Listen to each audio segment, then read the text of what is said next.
o matanggal sa serbisyo. Bukod sa administrative sanction, ang sinumang lalabag sa nasabing batas ay maaari ring makulong ng hindi bababa sa 1 taon, ngunit hindi higit sa 5 taon o pagmumultahin ng hindi bababa sa 5,000 pesos, ngunit hindi higit sa 100,000 pesos. Maaari rin siyang masentensyahan ng perpetual disqualification from public office at hindi na makakabalik sa anumang pampublikong posisyon. Batay din sa batas, ang mga nagbigay ng donasyon sa mga government official ay may kaparehong parusa.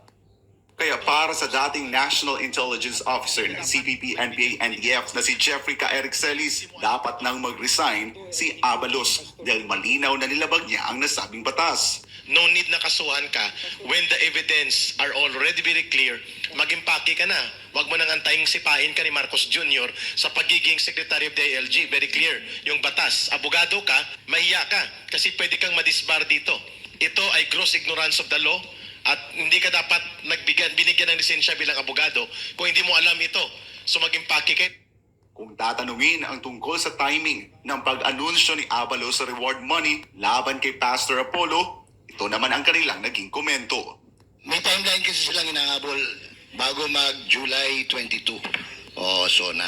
Kasi mahirap, I'm speaking as a student of political science, mahirap kang mag-ulat sa bayan kung wala kang iulat. So, paano ka magpapapogi? Kasi ang politika kasi pagpapapogi yan eh. Public impression yan eh. Paano ka magpapapogi kung wala kang tropeyo na ipapakita? And for them, ang nakikita nilang tropeyo, si Kibuloy, si Pastor. I cannot help but feel that siguro ginagawa ito para meron tayong sine na makikita araw-araw. Kasi may SMNI si Pastor eh. Sigurado, aangal tayo eh.